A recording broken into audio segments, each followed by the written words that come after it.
សម្បត្តិភោគទ្រព្យនៅក្នុងបឹងទន្លេសាបពិតជាមានច្រើនអាណត្តិកប្បការមែនតែនត្រូវការមកហូបអីចុះតារាវលះរាវក្រុមតែមួយផ្លែតនឹងដឹងយកទៅណាអស់ទេបងប្អូន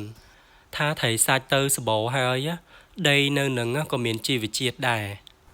ចុះថាបឹងទន្លេសាបមិនក៏មានដីដាំដំណាំបានតាមពិតទៅបងប្អូនខែប្រាំងនៅតំបន់ហ្នឹងគឺមានដីទួលដែលអត់លិចដែលពួកគាត់អាចអាស្រ័យផលលើដីនឹងដាំដំណាំបន្លែផ្កាអីបានណាដូចដែលឃើញចឹងអានេះមានចកាល្ពៅចកាតសក់ស្រូវចកាលឹកអីគឺនៅលាយឡំគ្នាហើយផ្លែល្អខ្លាំងមែនតើបងប្អូនបើផ្លែល្ពៅទេមិនដឹងយកទៅណាអស់ទេបងប្អូនខែខ្ញុំទៅនឹងគឺកំពង់សបោ1គីឡូអីតែ200ទេបើសិនជាមានពេលទៅដឹកពីនឹងមកបានបន្លែធូរថ្លៃហើយធម្មជាតិទៀតតែដីតំបន់ហ្នឹងតែចូលខែ7ខែ8ខែ9អីហ្នឹងគឺចាប់ផ្ដើមលិចឯដោយសារតាបឹងទន្លេសាបទឹកវាឡើងអញ្ចឹងគឺកន្លែងដែលគាត់ដាំដំណាំហ្នឹងគឺលិចខ្ទេចអស់ហ្មងនិយាយទៅគឺវាសបោខ្លាំងដល់ថ្នាក់អត់មានអ្នកញ៉ាំនេះដូចតែសក់ស្រូវអីមិនដឹងយកទៅណាអស់ហើយផ្លែប៉ិនអាណៃធំជាងក្បាលខ្ញុំទៀតណាធំខ្លាំងមែនតើទៅសក់ស្រូវ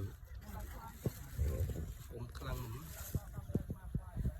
នេះខ្ញុំក្បែរបែបបានតែសក់ស្រូវមួយគឺធំមែនតើនេះធំជាងមុខខ្ញុំ2ដង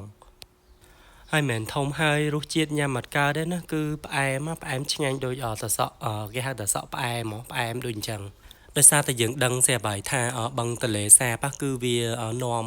ហូរនាំដីភក់ដីល្បាប់មកដែលសិតសឹងតែជាដីដែលមានជីវជាតិអញ្ចឹងតំណាំបន្លែផ្កាអីនៅនឹងដាំអីក៏ល្អដាំអីក៏ល្អដែរអញ្ចឹងឥឡូវយើងមើលបន្លែផ្កានៅលើដីគោកហើយយើងទៅចុះទឹកក្នុងទឹករាវលះរាវក្រុមម្ដងមើលហើយបងប្អូនជឿអត់ឥឡូវហ្នឹងខ្ញុំកំពុងតែឈរនៅកណ្ដាលបឹងទន្លេសាប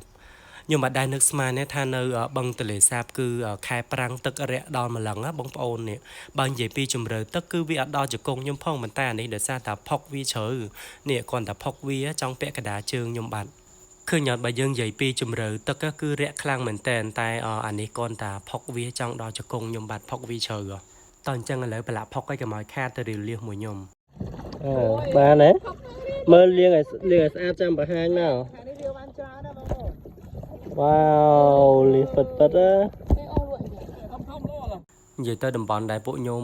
ឈប់សម្រាកកន្លែងហ្នឹងគឺសបោលាសខ្លាំងមែនតើគ្រាន់តែចុះទៅរាវបានហ្មងយ៉ាខ្សងយួនបងសែនត្រូវរីហើយបាន2កំប៉ុងនិយាយទៅបងប្អូនខ្ញុំបានឈប់សម្រាប់ឲ្យរាវលះអញ្ចេះគឺសប្បាយខ្លាំងមែនតើឥឡូវយើងរាវលះឲ្យទៅរាវក្រុមម្ដង The real The real chrome in the world ក្រុមចាំមាន fake ក្រុមចាំបងលៀង fake ក្រុមមែនបងបាត់ហ៎ក្រុមមិនhiểuថាក្រុមទន្លេក្រុមហ្នឹងក្រុមនៅទន្លេសាបតំបន់រាមសាកន្លែងអភិរក្សសត្វស្លាបប៉ុន្តែអាក្រុមហ្នឹងគេធ្វើអភិរក្សតែវាមានឯងមកไปសាន់ស្គ្រីននេះទៅមួយក្រុមខ្ញុំបានលេបសាន់ស្គ្រីនសាន់អីต้องមកចាប់បានត្រីយកទៅស្នាដៃខ្ញុំរាវមកផ្លែមិញណាអានេះពិតជាតំបន់អភិរក្សពិតសម័យតែក្រុមក៏សម្បូរដែរបងប្អូនក្រុមជីវិតអ្នកនេសាទក្រុម Oh my god tiêuបដាស្នាដៃក្រុមដែលយើងថតបានឥឡូវវាខ្លាយទៅជាមហោបហើយបានថតពេលធ្វើដោយសារពួកខ្ញុំឥឡូវឆ្វេងដល់លេងឥឡូវវាខ្លាយទៅជាឆាក្តៅក្រុម